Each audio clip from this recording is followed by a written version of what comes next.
dua. Oh itu. Kiri kanan. Tepuk 3, kiri kanan atas. Kiri kanan atas. 4, 2 kanan, 2 kiri. Tepuk 5, 2 kanan, 2 kiri atas atas. Paham ya? Kalau yang salah bagaimana? Ada konsekuensinya? Jadi ulang lagi. Tepuk 1, tepuk 2. Kanan dulu, kanan. Tepuk 2, tepuk 3, tepuk 4, tepuk 5. Saya sekali lagi. Tepuk 1, tepuk 2, tepuk 3, tepuk 4, tepuk 5,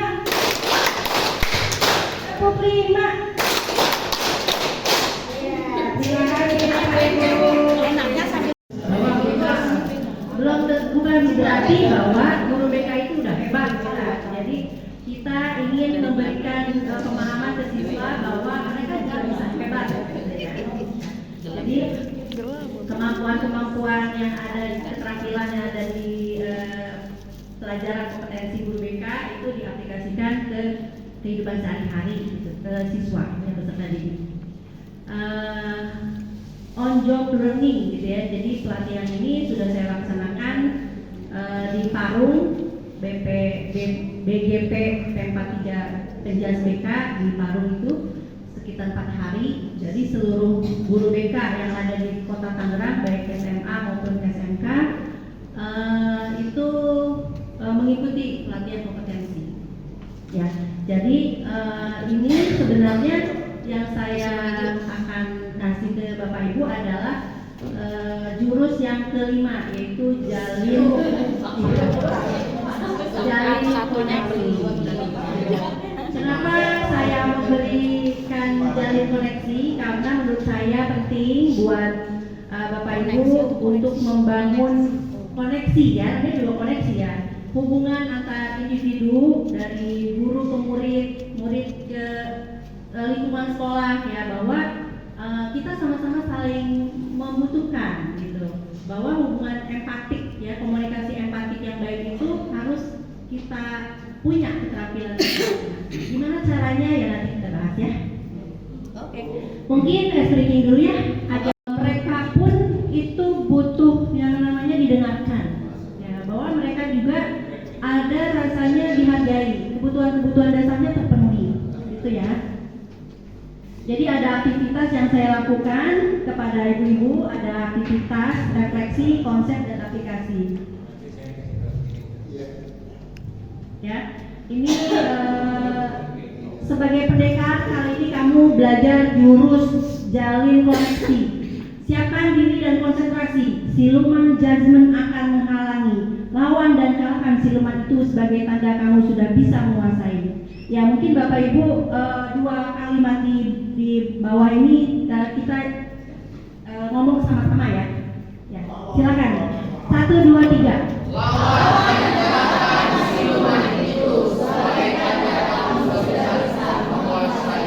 Ya, dilawan ya. Oke. Nah, ini ada simulasi atau ice breaking lagi nih ya. Tapi di sini memaknai ada sesuatu, ada refleksi makna di balik ini semua. Silakan Ibu Bapak mungkin bisa duduk aja gitu ya. Yang bisa suitan, suit yang kalah itu menjadi kelompok A. Yang kalah menjadi kelompok A. Bisa bersuitan berhadapan dengan teman sebangkunya. Suit yang kalah itu menjadi kelompok A. Sudah? Di praktek yang ketiga, ketika yang A berbicara dan dia B mendengarkan, itu malah juga nggak dengar apa-apa karena semua bicara. Jadi nggak ada yang refleksi itu. Mungkin kalau hanya satu dibuat model di depan, kita memperhatikan, oh yang pertama jawabannya begini, yang kedua mungkin itu akan lebih efektif. Kalau ini tadi malah Jadi memang situasinya kita di dalam kelas rame-rame ya. Ini kondisinya ketika ada anak yang memberikan pengen curhat sama kita gitu, pengen didengarkan. Nah, itu caranya mungkin ya. Makanya kenapa saya memberikan tiga kompetensi keterampilan yang komunikasi yang efektif dan tidak efektif ya. Jadi syarat komunikasi efektif itu sebenarnya apa aja? Syaratnya, jadi ada yang berbicara, ada yang mendengarkan, ada yang bicara. Lingkungan, suasana yang mendukung, ya nggak? Ya, nanti kita pelajari ada lagi di sini.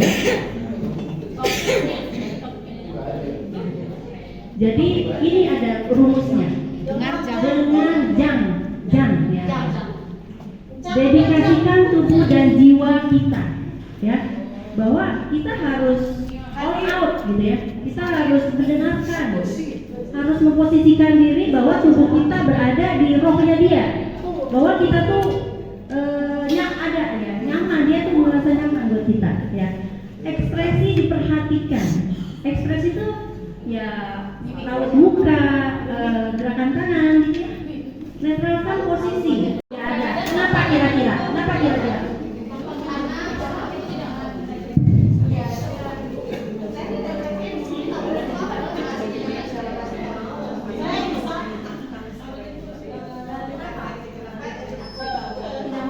Oh ya, karena seseorang tersebut seberapa susahnya kita mencoba untuk membukanya, kalau orang tersebut tidak mau membuka dirinya tidak akan terbuka.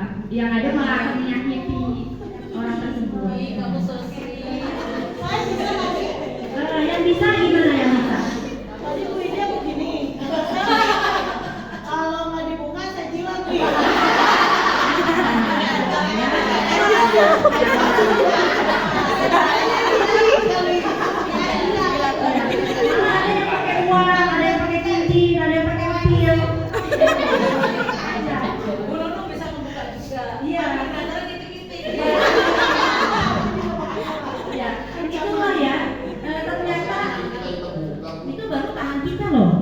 Bagaimana dengan perasaan orang yang mungkin ya orang juga nggak semuanya mau terbuka sama orang lain yang tidak bisa dipercaya. Itu maknanya di dalam ya, makna di balik itu semua, bahwa kita harus punya keterampilan untuk bisa membuka perasaan orang.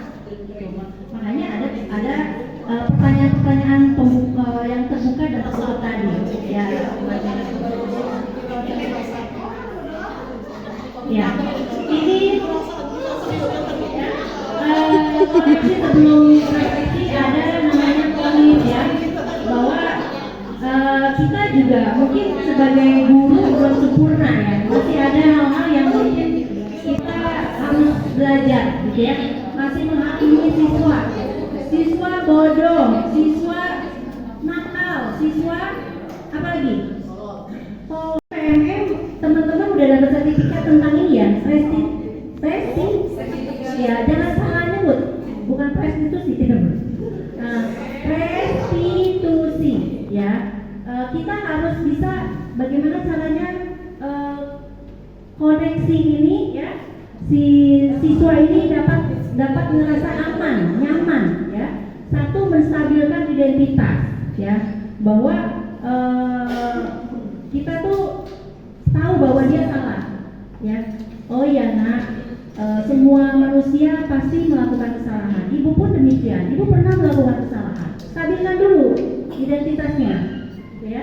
Terus validasi tindakan salahnya. Menurut kamu, kesalahan kamu itu apa? Itu lakukan seperti itu. Terus menanyakan keyakinan, ya. Kalau kamu tadi hal-hal yang kamu sepakati itu kamu langgar, bagaimana? Apa yang harus kamu lakukan?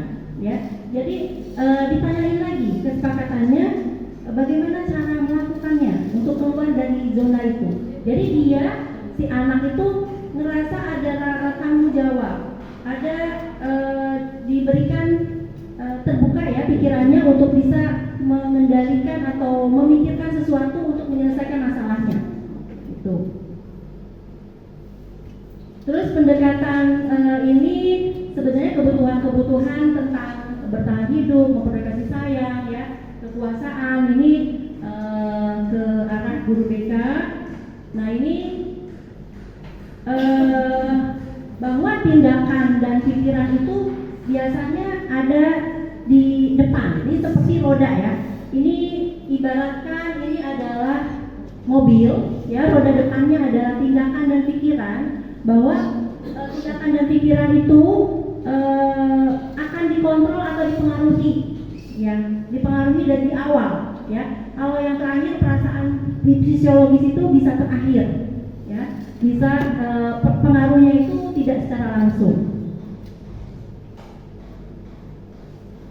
Terus ini ada evaluasi wants, identifikasi keinginan kebutuhan individu pada saat ini, ya, mengevaluasi dengan 3R, doing and direction, planning, perencanaan perilaku baru dan tanggung jawab, gitu ya.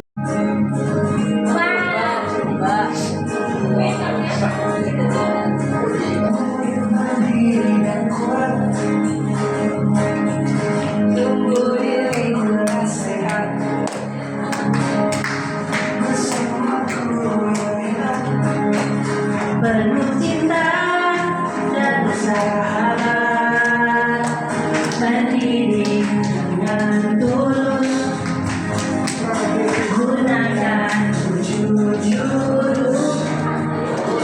kenali potensi, kelola emosi, tumbuhkan resiliensi, jaga konsistensi.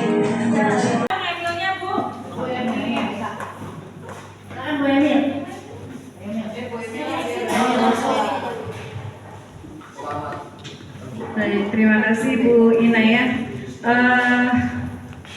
Sebenarnya apa yang disampaikan ini yang segitiga restitusi itu juga ada dari zaman PMM, yang guru penggerak juga ada, dan pernah saya praktikkan juga untuk anak yang benar-benar bermasalahnya agak kompleks. Ada videonya juga dan lumayan berhasil gitu ya. Alangkah baiknya kalau ketika semua guru memiliki pemahaman yang baik tentang segitiga restitusi ini, sehingga punya penerapan yang sama dalam menangani anak. Itu aja, terima kasih untuk Bu Inaya, keren sekali penyampaiannya dan banyak membuka wawasan baru. Satu lagi mungkin Pak Masono. Terima kasih Bu Inaya atas waktunya. Menurut saya sudah lumayan lah, bagus menurut saya. Jadi mungkin bisa dipraktekkan nanti dalam pelajaran. Terima kasih.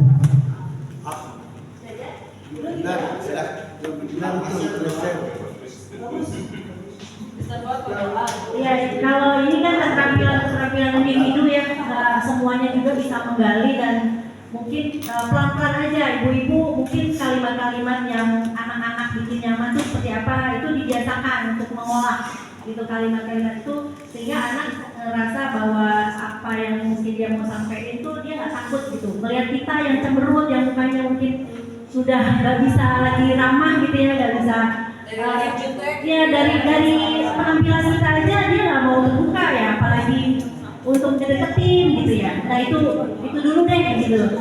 Jadi mungkin pelan-pelan aja ya. Jadi kita belajar dari hati, ya mungkin mereka juga akan menerima kita dengan hati. Itu ya Ibu. Terima kasih atas waktunya. Mudah-mudahan hari ini kita diridhoi Allah dan bermanfaat. Apa yang kita pelajari ini menjadi ibadah. Wabillahi taufiq wal hidayah. Assalamualaikum warahmatullahi wabarakatuh.